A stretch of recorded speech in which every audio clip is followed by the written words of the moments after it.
這一期算是一個聊聊天，一直有一個想法想要輸出，想看看大家的想法是怎麼樣。就是作為看客，大家究竟被畫面的什麼吸引？聊的過程呢，我就順便畫個照片練習，嘿嘿，一樣的提講環節，我只是一個臭畫畫的，大部分的東西都是網上學習總結的，不懂什麼正規的這樣畫有多少分，那樣畫有多少分。哦，只有靈魂，很害怕，大神太多了，感覺路過的狗都能給我批評2句。阿彌陀佛，阿彌陀佛。那最開始聊的就是畫風，因為畫風吸引人的點，我自己感受是不一樣的。主要我自己也很花心，很多畫風我都會自己有小小的嘗試，所以我應該算 get 得到一點點吧。但是大家保持 peace and love 啦，就是一個理性的討論，理性的探討，不要貶低或者是貶損不一樣的畫風還是繪畫的形式，都是乖寶寶哈，聽到沒有哦？不敢講 ，don't play play 啊。首先說的是畫照片臨摹之類的，我不確定這算是畫風還是什麼，但我自己認為有好幾種形式，就是盡可能的還原照片的內容，不確定是不是畫的越像就越厲害了啊。对了，因為我自己很少畫畫圈子能聊這些的朋友，所以我自己對厲害的定義可能比較模糊。我自己是覺得好看就是最屌，就算是你忽略一些客觀的東西，還有就是利用照片做其他風格的嘗試，有把照片裡面的顏色兌換掉了，也有那種比較進階，把一些客觀的環境顏色放大的，當然還有那種把形換成自己喜歡的，好像那種自己比較喜歡的五官比例什麼的，甚至還有那種更大變動，改变一些元素啊，然後着裝啊、服裝啊什麼什么的，甚至還有線稿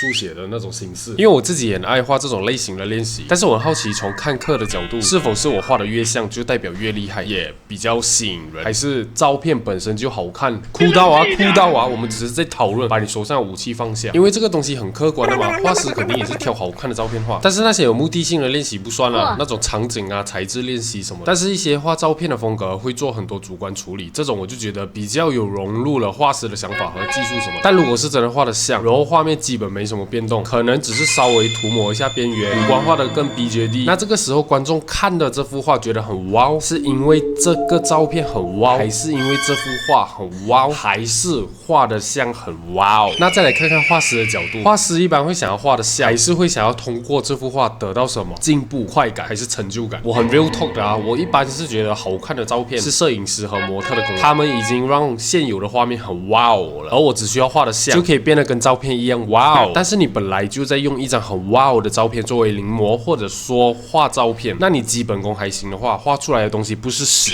那你的成就感一定很 wow， 因為那些困難的事情，攝影師和模特已經幫你解決了。你自己講是不是啊？是不是啊？是不是 ？Look in my eyes， you motherfucker。然後接下來就是那種比較寫實的風格，這種風格我覺得門檻會相對的比較高，對於畫師的素描能力要求也很強。而且我自己個人而言，用這個風格我會捨棄很多創意、有意識和大膽的想法，因為寫實你需要解決很多因素，你的創意越大膽越無拘無束，你要解決的東西就越多越深。總結就是一句話，能力不行。而且這個風格我注意到一個，好啦，也不是這個風格，就是一種現象。一些畫師會很強調各種的東西的準確，不容許各種東西有任何的偏差。但這個東西有的時候又是很矛盾的，因為觀眾看不懂，出現了那種東西其實沒有那麼準確，但是更受歡迎的情況。當然，這還是畫得像人的基礎上，好像你會畫帥哥美女，還是畫得帥、畫得美的情況下，就很難懂了。而且觀眾看這類風格的時候，其實被吸引的是什麼？是哇，好寫實哦，還是色彩好好看哦，還是想法很好？可是這些吸引人的點會不會因為所謂的準確而被捨棄？只是一個想法啊，因為我自己就是這樣矛盾的。雖然我也畫得很一般般了，因為你想想，在你不會畫畫的時期，你是不是不會考慮什麼光影、素描、形準，什麼嗶哩吧啦？你唯一想的就是把腦裡的東西呈現出來，所以這個時候你的創作力是很直給、很直接的。但是你在稍微學習了一些基礎知識後，為什麼這些知識變成了枷鎖，而不是輔助你更好的完成你腦裡的想法？我猜應該會有人跟我一樣 get 得到，就像畢卡索畢生追求的，想要回到小孩子的繪畫時期的習慣。這一段是我亂加的啦。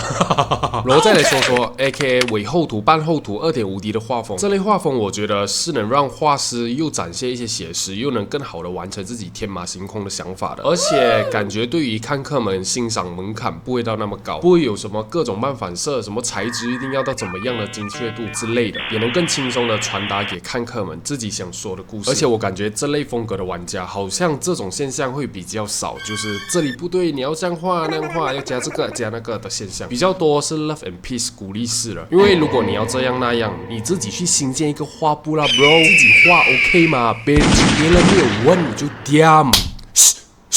然後就是偏線稿、二次元賽璐璐平塗的風格。這類風格我感覺是最受年輕大眾喜愛的，欣賞門檻比較輕鬆，而且很多動漫漫畫都是這類風格的根。因為從小都是看動漫漫畫，所以就更容易的接受這類風格。我猜啦，這類風格的玩家我就覺得很誇張，很多那種年齡很小，實力就 fucking 變態哦，那種構圖、光影切分、畫面分布都很強。以前我會認為可能這類風格的上限很低，因為寫實風格你可以一直往內深入，但是這類風格的思路並不是同個路線，而是大局觀的掌握，所以每個風格的閃光點其實都不太一樣。所以話說回來，大家看一幅畫究竟會被畫的什麼吸引呢？這一次呢，我搞了4個風格的練習，來看看各位看客們的觀感是怎麼樣。有跟照片很相似，但是嘗試改了一些構圖的，有改變了整個畫面的顏色的，有偽厚圖的，有線稿。其實還有很多種風格可以嘗試，但是時間成本有一點太大，我們就點到為止就好。現在聊到這裡也應該沒什麼東西聊了。我感覺各位畫畫人也要意識到自己也是一個看客，所以很多時候對於自己的心態還有那種攀比，或是有些時候會無意識的用自己的繪畫思維模式硬加在其他畫畫人的作品上。怎麼說呢？有交流是很好，沒錯。但是如果你想想，全世界的畫畫人畫的畫都跟你一樣，想的一樣，畫的也一樣，那這個世界會不會變得很無趣呢？就是因為大家的喜好不同，經歷不同，所以會創作出不一樣的東西，所以就自由的生長吧。藝術是自由的，甚至很多時候一些經驗老道的畫畫人技法很強，用了很多很高級的技巧，但是有一部分的大眾是 get 不到裡面的這些點，